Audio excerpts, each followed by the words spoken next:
Selamat pagi. Jadi kita sekarang ada di Palembang. Hari ini rencana kita akan berangkat menuju Bandar Lampung untuk menyelesaikan trip susur Sumatera. Kita lagi pesan makan buat sarapan dulu ya.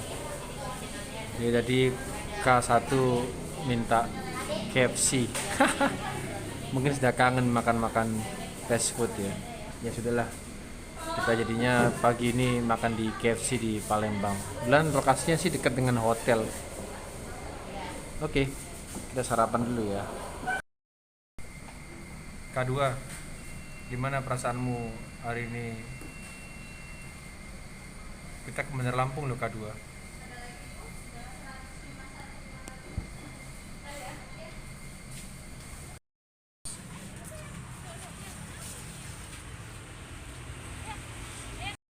Sekarang ada di Nyenyes di Palembang ya, di Jalan Kapten Rifai ya.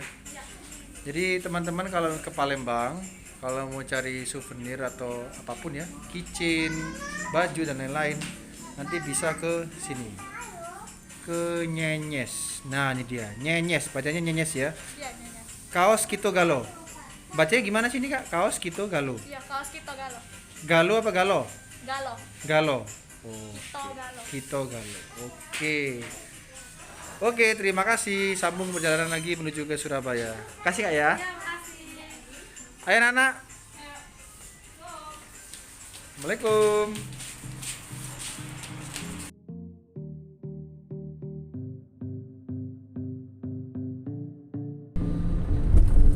Kita sekarang berangkat menuju ke Bandar Lampung.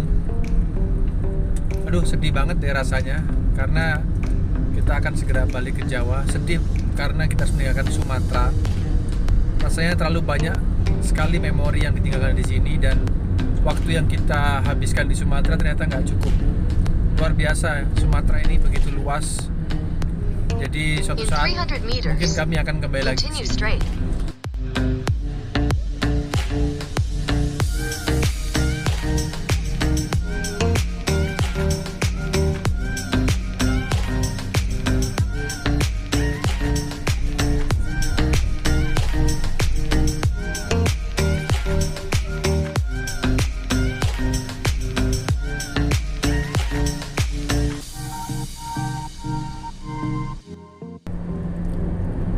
Melaporkan situasi jalan tol dari Palembang menuju Bandar Lampung.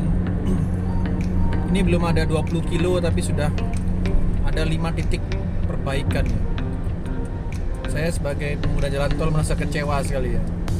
Sepertinya pekerjaan jalan tol ini kayak tidak niat gitu ya. Karena berlubang. Ini jelas bukan permasalahan pada beban kendaraan. Tapi mungkin dari awal memang kualitas pengerjaannya perlu dipertanyakan. Jadi sangat disayangkan sekali ya, tol yang harusnya menjadi sarana transportasi, sarana penghubung di Sumatera ini, tapi kualitas pengerjaannya nggak bagus. Kalau saya coba komparasikan dengan tol yang lain, misalnya di ruas Pekanbaru Dumai, rasa-rasanya itu adalah tol Trans Sumatera yang terbaik yang saya lewati. Atau misalnya katakan tol terbang tebing tinggi Medan, itu jauh lebih baik daripada tol yang kami lewati sekarang ini dari Palembang menuju ke Bandar Lampung. Anda bisa lihat jalannya begitu bumpy ya, bergelombang. Kemudian di sisi kiri kebanyakan banyak sekali berlubang gitu ya. Mudah-mudahan ini bisa menjadi perhatian khusus ya, karena sekali lagi tol ini penting sekali untuk memacu pertumbuhan ekonomi di sepanjang Sumatera, sehingga logistik, distribusi barang itu menjadi lebih cepat dan tentunya berdampak pada pertumbuhan ekonomi di masyarakat Sumatera ini.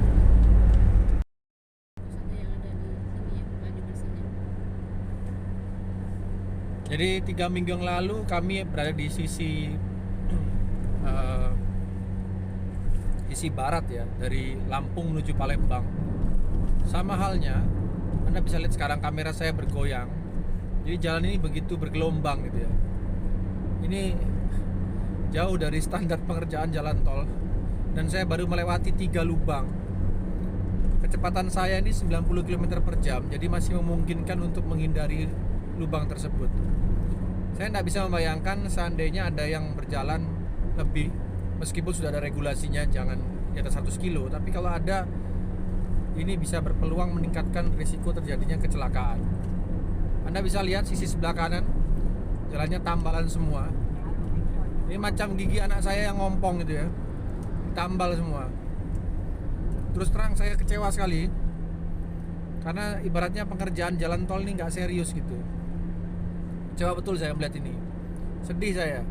Tapi jelas untuk tol perdana di sini ini kecewa sekali saya ya.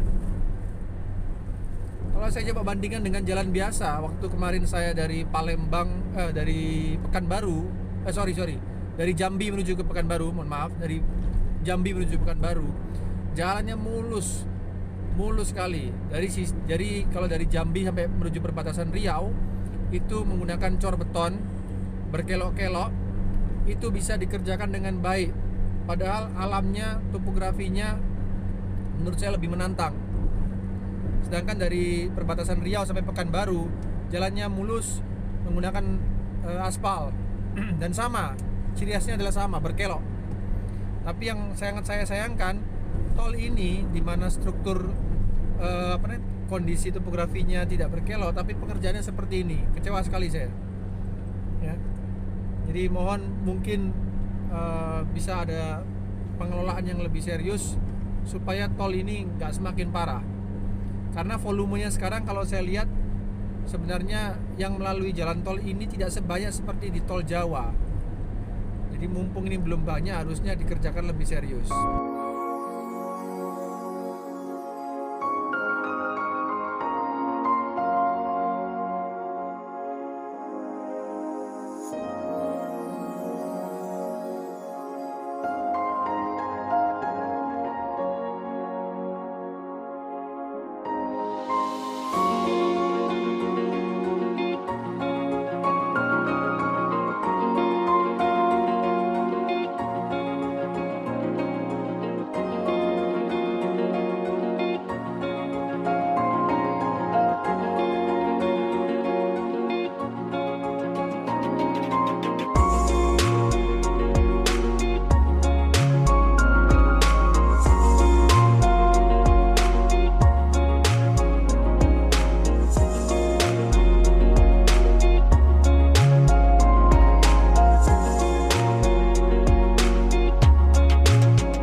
Mengendarai mobil di Sumatera itu memang perlu konsentrasi yang luar biasa ya. Kalau di jalan tol seperti ini emang penyakit utamanya ngantuk ya. Saya rasa sama di Jawa pun juga seperti itu. Jalan tol yang cenderung lurus seperti ini ya bikin ngantuk ya. Tapi kalau misalnya bukan jalan tol, saya rasa medan di Sumatera lebih berat ya dibandingkan di Jawa. Karena nomor satu, memang alam Sumatera luar biasa ya, jalannya berkelok. Jadi saya hampir tiap hari kalau nyetir di Sumatera itu selalu dilatih dulu ini senam tangan gitu ya. Kenapa? Karena nggak pagi, nggak siang, nggak sore ya, barusan aja kita keluar dari kota atau mungkin mau mencapai kota berikutnya, pasti kita akan minimal 40 menit lah kita dihajar oleh jalan-jalan berkelok. Dan itu bukan hanya berkelok saja, tapi juga naik, turun, dan curam.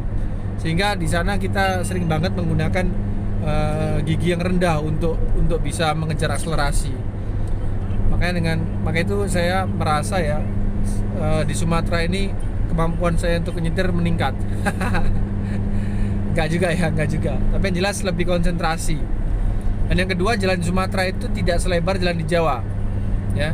Jadi jangan dibayangkan kalau misalnya kita menuju antar kota atau mungkin antar provinsi di Sumatera, itu kita akan mendapatkan jalan seperti di Jawa yang lebar-lebar, kemudian yang selalu akan ada rumah berderet gitu ya. Jadi artinya perkampungan yang nyambung.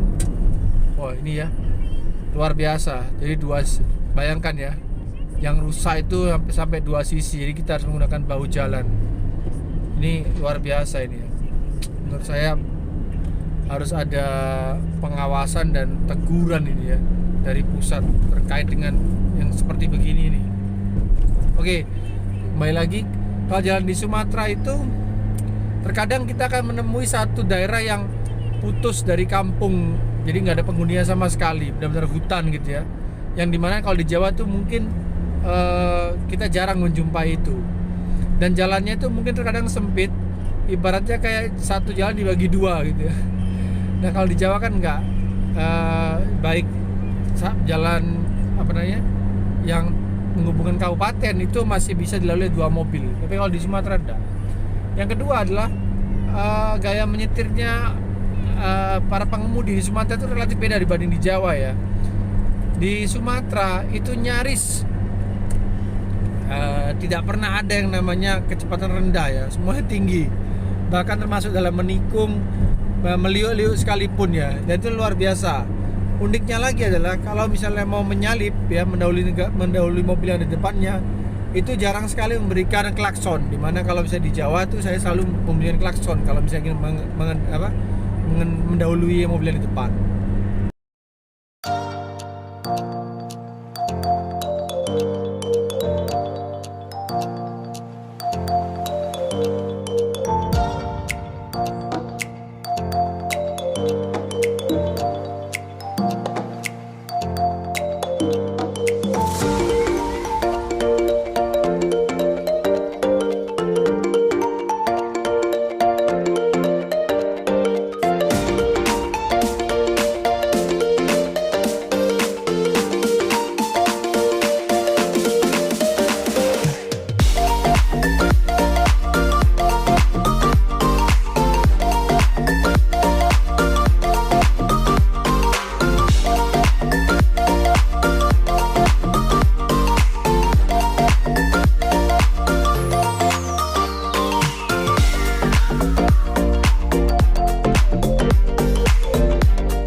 juta Surabaya.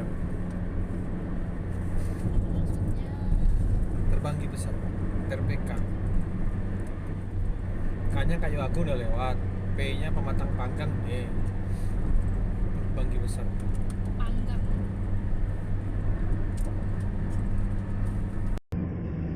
Ya.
Di Bandar Lampung ya, singgah sebentar ke Singgahpai Kaos Lampung ya.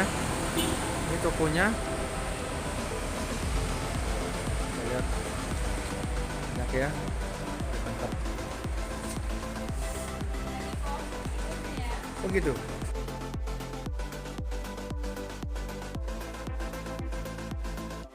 Bandar Lampung di nasi goreng satelit ya. Jadi tadi kita kelaparan, terus googling gitu ya, kita ketik nasi goreng enak di Bandar Lampung, keluarnya ini tempatnya. Benar-benar tersembunyi ya. Nah ini teman-teman dari anu juga ikut juga, luar biasa ya.